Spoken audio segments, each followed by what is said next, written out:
जय हिंद दोस्तों, स्वागत है आपका हमारे YouTube चैनल में। आज की वीडियो में हम लेकर आए हैं आपके लिए यहाँ पर हिंदी साहित्य के बहुत ही महत्वपूर्ण क्वेश्चन आंसर। तो वीडियो को पूरा अवश्य देखें। अगर आप चैनल पर पहली बार आए हैं तो चैनल को सब्सक्राइब कर लें, बेल आइकन दबाएं, ऑल पर क्लिक करें ताकि ऑल वीडियो की जानकारी आपके यहाँ तक पहुँचे। ज़्यादा से ज़्यादा वीडियो को शेयर करें और वीडियो को लाइक करना ना भूलें। तो आज का अपने यहाँ पर फर्स्ट क्वेश्चन क्या पूछा गया है कि निम्नलिखित में से किसका संबंध सिद्ध साहित्य में नहीं है। तो इनका संबंध किसका संबंध सिद्ध साहित्य से नहीं है? सरहपा, सबरपा या कुकुरिया या आपका गोपीचंद्र। तो आपका यहाँ पर सही आंसर क्या होगा? तो आपका राइट आंसर होगा जिनका संबंध सिद्ध साहित्य में नहीं है तो गोपीचंद आपका विकल्प नंबर जो डी है राइट आंसर आपका यहाँ पर होगा। क्वेश्चन नंबर आपका 107वां क्वेश्चन यहाँ पर क्या पूछा है कि सरहपा का संबंध निम्न में से किससे? सिद्ध साहित्य से, नाथ साहित्य से, रासु साहित्य से या जैन साहित्य से? क्वेश्चन नंबर 107 का आंसर बताना है। महत्वपूर्ण क्वेश्चन पूछा गया है और इसका जो सही आंसर होगा 107 का, सरहपा का संबंध जो है वह सिद्ध साहित्य से है। किससे है? सिद्ध साहित्य। विकल्प नंबर 1 आपका यहाँ पर सही आंसर है। क्वेश्चन नंबर 108 क्या पूछा गया है? तो क्वेश्चन नंबर 108 आपका यहाँ पर दिया गया है। क्या दिया है? नाथ पंथ के प्रणेता कौन है? आदिनाथ, गोरखनाथ या मच्छंदरनाथ या चुरकन्नाथ? तो आपके यहाँ पर जो राइट आंसर है नाथ पंथ की प्रणेता पूछा है आपसे यहाँ पर, तो आपका यहाँ पर सही आंसर होगा, क्या होगा सही आंसर? 2010 में पीजीटी में पूछा गया क्वेश्चन है आदिनाथ, आपका यहाँ पर सही आंसर होगा। आदिनाथ आपका यहाँ पर सही आंसर है, बिल्कुल सही। विकल्प नंबर 1 राइट आंसर है। क्वेश्चन नंबर आपका 109 क्या पूछा है? गोरखनाथ के गुरु का नाम बताओ। मच्छेंद्रनाथ है या चौरंगीनाथ है, गोपीचंद्र है या चुलकतनाथ है? तो आपका यहाँ पर क्वेश्चन नंबर 109 का राइट आंसर आपके लिए बताना है। तो गोरखनाथ के गुरु का नाम बताना है आपके लिए यहाँ पर। तो आपका यहाँ पर सही आंसर है विकल्प नंबर 1 मच्छेंद्रनाथ, आपका यहाँ पर राइट आंसर होगा। विकल्प नंबर आपका 1 यहाँ पर सही आंसर है, बिल्कुल सही। क्वेश्चन नंबर 110 क्या पूछा गया है? तो देखिए यहाँ पर नाथ संप्रदाय में हठ योग का क्या अर्थ है? हठ योग का अर्थ बताना है। नाथ संप्रदाय में हठ योग का अर्थ क्या होगा बताइए।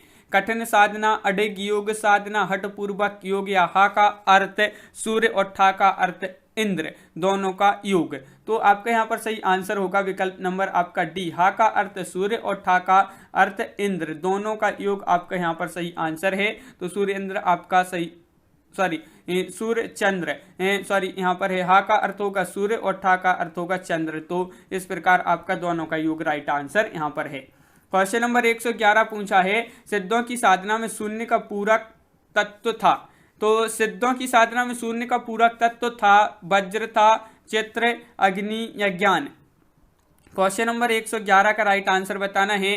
तो 111 का राइट आंसर आपका वज्र राइट आंसर होगा। वज्र जिन्होंने बताया है उनका यहाँ पर सही आंसर है, वज्र आपका सही आंसर है, बिल्कुल सही। क्वेश्चन नंबर 112 देख लेते हैं क्या पूछा है। 112वां क्वेश्चन आपका यहाँ पर दिया गया है। देखिए, सिद्ध कवियों द्वारा प्रयुक्त भाषा को कहा जाता है। तो क्या कहा जाता है ये आपके लिए बताना है 112 में। तो सिद्ध कवियों द्वारा प्रयुक्त भाषा को क्या कहा जाता है? डिंगल, अभट्य, अभ्रंश या संधा? तो आपके यहाँ पर सही आंसर है, इसको कहा जाता है, क्या कहा जाता है? संधा भाषा कहा जाता है। तो संधा आपका यहाँ पर सही आंसर है, बिल्कुल सही। 2001 में पूछा गया क्वेश्चन है आपका महत्वपूर्ण। क्वेश्चन नंबर 113वां क्वेश्चन क्या पूछा गया है? तो क्वेश्चन नंबर 113 देख लेते हैं। देखिए कि निम्नलिखित में से सिद्ध साहित्य के विषय में कौन सा कथन सही नहीं है, सत्य नहीं है? तो वह आपके लिए यहाँ पर कथन का चयन करना है। क्वेश्चन नंबर 113 का आपका जो सही आंसर है कि सिद्ध साहित्य के विषय में कौन सा कथन सही नहीं है, तो आपका राइट आंसर है सिद्ध साहित्य का प्रणयन पिंगल भाषा में हुआ है। ये कथन कैसा है? सही नहीं है। तो विकल्प नंबर डी आपका यहाँ पर सही आंसर है। क्वेश्चन आपका यहाँ पर जो पूछा गया है अगला क्या पूछा गया है? तो यहाँ पर आपका भक्ति काल से संबंधित अगला क्वेश्चन देख लेते हैं। भक्ति काल आ गए हैं यहाँ पर। भक्ति काल में देखिए फर्स्ट क्वेश्चन है कि समग्र भक्तिकालीन काव्य पर कौन सी विशेषता लागू होती है? तो बताइए कौन सी विशेषता लागू होती है? तो क्वेश्चन नंबर फर्स्ट है यहाँ पर भक्ति काल का और आपका सही आंसर है यहाँ पर कि समग्र भक्तिकालीन काव्य पर कौन सी विशेषता लागू होती है? तो विकल्प number A C right answer है, अहंकार का त्याग। अहंकार का त्याग यानी कि विकल्प नंबर सी आपका राइट आंसर होगा। क्वेश्चन नंबर 2 क्या पूछा गया है, भक्ति काल की समय सीमा क्या है। तो भक्ति काल की समय सीमा बताने हैं आपके लिए क्या है, महत्वपूर्ण क्वेश्चन पूछा गया है। 4 विकल्प आपके यहाँ पर उपलब्ध हैं और क्वेश्चन नंबर 2 का आपका जो सही आंसर होगा कि भक्ति काल की समय सीमा क्या है, तो आपका विकल्प नंबर डी राइट आंसर है। उपरोक्त में से कोई नहीं, उपरोक्त में से कोई नहीं आपका सही आंसर है। देखिए हिंदी साहित्य में भक्ति काल का समय विक्रम संवत 1375 से जो है 1700 तक माना जाता है। और यहाँ पर आपका अगला क्वेश्चन क्या पूछा है, देखिए यहाँ पर ये रहा कि आपका अगला क्वेश्चन है संवत 1375 से 1700 तक के साहित्य में कौन सी भावधारा परिलक्षित होती है। तो श्रृंगारिकता, रीति, वीरता या भक्ति। तो आपका यहाँ पर सही आंसर है, यहाँ पर भक्ति राइट आंसर है। अभी पढ़ा भक्ति, आपका डी राइट आंसर है, तो बिल्कुल सही। अगला क्वेश्चन क्या पूछा है, क्वेश्चन नंबर 4 देख लेते हैं। भक्ति के स्रोत को दक्षिण से उत्तर भारत में प्रसारित होने के सिद्धांत का समर्थन करने वाले विद्वान हैं। तो भक्ति के स्रोत को दक्षिण से उत्तर भारत में प्रसारित होने के सिद्धांत का समर्थन करने वाले जो विद्वान हैं, गिरीशन, आचार्य रामचंद्र शुक्ल, हजारी प्रसाद द्विवेदी या जयशंकर प्रसाद। तो वह विद्वान है कौन, आचार्य रामचंद्र शुक्ल। शुक्ल आपका यहाँ पर सही आंसर है, शुक्ल जी थे। तो आपका यहाँ पर विकल्प नंबर सी राइट आंसर है। क्वेश्चन नंबर 5 आपसे यहाँ पर क्या पूछा गया है, तो वह देख लेते हैं। यहाँ पर दिया गया है क्वेश्चन नंबर 5, तो देखिए क्या है, ये रहा आपका क्वेश्चन नंबर 5। देखिए हिंदी का भक्ति काल बाहरी आक्रमण की प्रतिक्रिया है, यह कथन निम्नलिखित में से किस विद्वान का है। तो क्वेश्चन नंबर 5 का आंसर बताइए, ये कथन बताना है किस विद्वान का ये कथन है। तो क्वेश्चन नंबर 5 का आपका जो राइट आंसर होगा बताइए। महत्वपूर्ण क्वेश्चन है क्वेश्चन नंबर 5, विकल्प नंबर सी राइट आंसर है। रामचंद्र शुक्ल आपका सही आंसर है, बिल्कुल सही। रामचंद्र शुक्ल जिन्होंने बताया है, विकल्प नंबर सी आपका सही आंसर यहाँ पर है। क्वेश्चन नंबर 6 क्या पूछा गया है कि रामानुजाचार्य ने किस दर्शन का प्रतिपादन किया है। तो वह दर्शन बताना है, कौन सा वह दर्शन है जिसका प्रतिपादन किया है किसने, रामानुजाचार्य ने। तो 4 विकल्प आपके यहाँ पर दिए गए हैं। क्वेश्चन नंबर है 6, महत्वपूर्ण क्वेश्चन, बताइए क्या है इसका सही आंसर। रामानुजाचार्य ने किस दर्शन का प्रतिपादन किया है, तो विशिष्टता द्वैतवाद आपका विकल्प number C right answer. 2013 TGT में ये क्वेश्चन पूछा गया है। क्वेश्चन नंबर आपका यहाँ पर जो 7 पूछा गया है, भाई क्या पूछा गया है, तो यहाँ पर देख लेते हैं। क्वेश्चन नंबर 7 आपका देखिए, विशिष्टता द्वैतवाद के प्रतिपादक कौन थी। तो अब भी पढ़ा है, कौन थे, रामानुजाचार्य आपका यहाँ पर सही आंसर होगा, बिल्कुल सही, रामानुजाचार्य विकल्प नंबर बी। अब भी पढ़ा यहाँ पर पिछले क्वेश्चन में। आलवार भक्तों की संख्या कितनी मानी गई है। तो आलवार भक्तों की संख्या बताना है कितनी मानी गई है। इनकी संख्या 4 विकल्प आपके यहाँ पर दिए गए हैं, 9, 12, 20 या 15। तो आपका यहाँ पर सही आंसर होगा, आलवार भक्तों की जो संख्या मानी गई है वह मानी गई है 12। कितनी मानी गई है, 12, यानी कि विकल्प नंबर सी आपका राइट आंसर है। क्वेश्चन नंबर आपका यहाँ पर जो अगला पूछा गया है, क्या पूछा गया है, तो यहाँ पर देख लेते हैं। क्वेश्चन नंबर 9 आपसे यहाँ पर पूछा गया है कि रामानंद खालिस्तान की शिष्य परंपरा में आते हैं। ये आपका महत्वपूर्ण क्वेश्चन है। तो रामानंद जो है, रामानंद ये खालिस्तान की शिष्य परंपरा में आते हैं। रंगाचार्य, रामानुजाचार्य, नाथमुनि या पुंडरीकाक्ष। तो 9 का आपका जो सही आंसर होगा वह आपका यहाँ पर होगा सही आंसर, रामानुजाचार्य। रामानुजाचार्य की शिष्य परंपरा में आते हैं रामानंद। तो विकल्प नंबर सी आपका सही आंसर है। क्वेश्चन नंबर आपका यहाँ पर 10 पूछा है, निम्नलिखित में से कौन रामानंद की शिष्य परंपरा में नहीं है। नहीं है, कौन नहीं है, कबीरदास, मलुकदास, नरहरिदास या रैदास। तो क्वेश्चन नंबर 10 का आंसर बताइए, महत्वपूर्ण क्वेश्चन है आपका यहाँ पर। और इसका जो सही आंसर जीआईसी प्रवक्ता परीक्षा 2015 में पूछा गया क्वेश्चन है, सही आंसर होगा आपका विकल्प नंबर सी, मलुकदास। मलुकदास रामानंद की शिष्य परंपरा में नहीं आते हैं, तो विकल्प नंबर सी राइट आंसर यहाँ पर है। क्वेश्चन नंबर 11 पूछा गया है कि निम्नलिखित में से कौन स्वामी रामानंद का शिष्य नहीं है। तो नहीं था तो कौन नहीं था, ये आपके लिए बताना है। तो रामानंद, स्वामी रामानंद का शिष्य नहीं था, तो अनंतानंद, नरहरियानंद, सुखानंद या रैदास। तो क्वेश्चन नंबर 11 का सही आंसर बताइए। तो 11 का राइट आंसर है आपका विकल्प नंबर सी, यानी कि नरहरियानंद आपका यहाँ पर राइट आंसर है, बिल्कुल सही, विकल्प नंबर सी। 2018 में एलटी ग्रेड में ये क्वेश्चन पूछा गया, महत्वपूर्ण क्वेश्चन है। क्वेश्चन नंबर 12 यहाँ पर देख लेते हैं क्या पूछा है।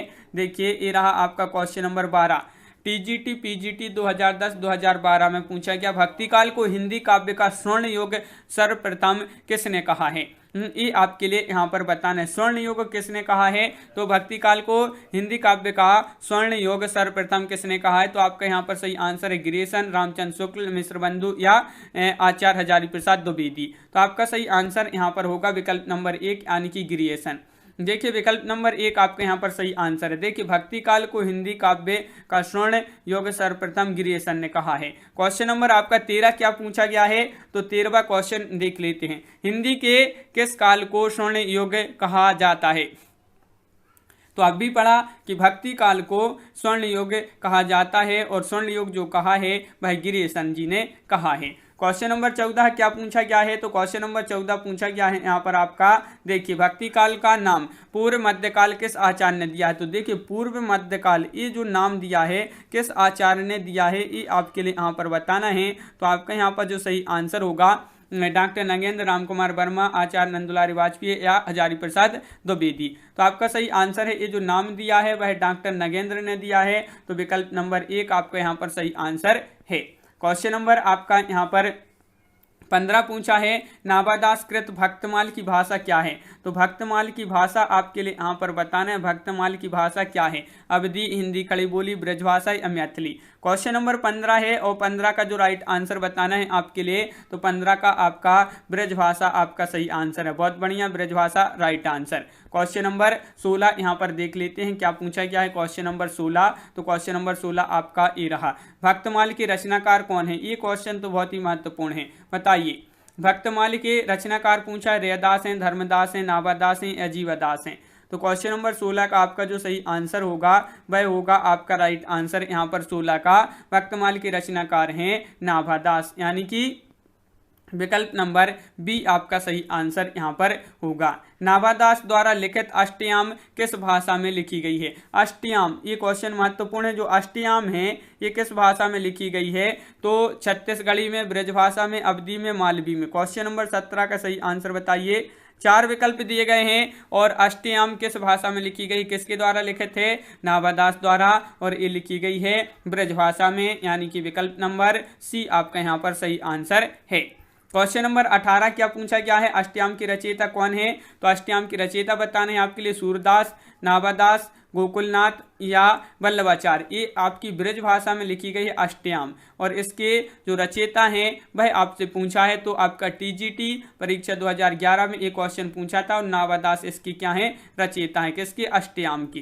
क्वेश्चन नंबर 19 क्या पूछा है? भक्तमाल के रचयिता नाभादास के गुरु का नाम था। तो भक्तमाल के रचयिता नाभादास के गुरु का नाम था नरहरि दास या विठलनाथ, वल्लभाचार्य या अग्रदास। क्वेश्चन नंबर 19 का सही आंसर बताना है और 19 का आपका जो सही आंसर है वह क्या होगा, बताइए। 19 का राइट आंसर, तो 19 का आपका यहाँ पर राइट आंसर होगा अग्रदास। अग्रदास आपका यहाँ पर सही आंसर है, बिल्कुल सही, विकल्प नंबर डी राइट आंसर है। संत काव्य धारा से संबंधित महत्वपूर्ण क्वेश्चन है आपके यहाँ पर कि संत साधना का साहित्यिक रूप प्रारंभ हुआ काशी से, पंढरपुर से, प्रयाग से या उज्जैन से। तो बताइए, फर्स्ट क्वेश्चन है, महत्वपूर्ण क्वेश्चन है और इसका जो सही आंसर होगा वह आपका यहाँ पर संत साधना का साहित्यिक रूप जो प्रारंभ हुआ वह आपका पंढरपुर से प्रारंभ हुआ था। तो विकल्प नंबर सी आपका यहाँ पर सही आंसर है, बिल्कुल सही, विकल्प नंबर सी आपका राइट आंसर है। क्वेश्चन नंबर 2 देख लेते हैं क्या पूछा गया है। ज्ञानश्री शाखा के प्रमुख कवि हैं, तो रैदास हैं, प्रमुख के पूछा है गुरु नानक, कबीरदास या तुलसीदास। तो क्वेश्चन नंबर 2 है और ज्ञानश्री शाखा की पूछा है, तो बताइए कौन है इसके प्रमुख कवि। तो आपका यहाँ पर जो सही आंसर है वह आपका राइट आंसर कबीरदास, विकल्प नंबर बी आपका यहाँ पर सही आंसर है। इनमें से ज्ञानश्री शाखा के कवि नहीं हैं, तो कौन नहीं है? धर्मदास, दादू दयाल, अग्रदास या कबीर। तो क्वेश्चन नंबर 3 का आपका जो सही आंसर होगा वह क्या होगा, ये आपके लिए बताना है। तो 3 का आपका जो राइट आंसर है वह आपका विकल्प नंबर बी यानी कि अग्रदास आपका यहाँ पर सही आंसर होगा। अग्रदास राइट आंसर 2017 में एक क्वेश्चन आपका पूछा गया है। क्वेश्चन नंबर आपका 4 क्या पूछा है? ज्ञानश्री शाखा के प्रमुख संत कवि का क्या नाम है? ज्ञानश्री शाखा के प्रमुख संत कवि पूछा है सूरदास, कबीरदास, चंद्रबरदाई या विद्यापति। तो क्वेश्चन नंबर 4 का राइट आंसर बताना है, महत्वपूर्ण क्वेश्चन है और आपका सही आंसर है यहाँ पर 4 का विकल्प नंबर सी, यानी कि कबीरदास आपका यहाँ पर सही आंसर होगा। क्वेश्चन नंबर 5 क्या पूछा है तो देख लेते हैं। निम्नलिखित में से संत काव्य परंपरा के अंतर्गत न आने वाले कवि का नाम है। देखिए ये जो संत काव्य परंपरा है इसके अंतर्गत न आने वाले कवि कौन है? कबीरदास हैं, नानक हैं, दादू दयाल हैं, नंददास हैं। क्वेश्चन नंबर 5 का राइट आंसर है आपका नंददास, विकल्प नंबर आपका यहाँ पर डी राइट आंसर होगा। नंददास आपका यहाँ पर सही आंसर है। तो इस प्रकार अपने यहाँ पर जो है बहुत ही महत्वपूर्ण क्वेश्चन कंप्लीट हुए। कैसा लगा ये वीडियो आप कमेंट में जरूर बताएं। अगर आप चैनल पर पहली बार आए हैं तो चैनल को सब्सक्राइब कर लें, बेल आइकन दबाएं, ऑल पर क्लिक करें ताकि ऑल वीडियो की जानकारी आपके यहाँ तक पहुंचे। ज़्यादा से ज़्यादा वीडियो को शेयर करें ताकि अन्य लोग भी वीडियो देख सकें और वीडियो को लाइक करना ना भूलें। तो आज की वीडियो में बस इतना ही। सभी के लिए बहुत बहुत धन्यवाद। जय हिंद।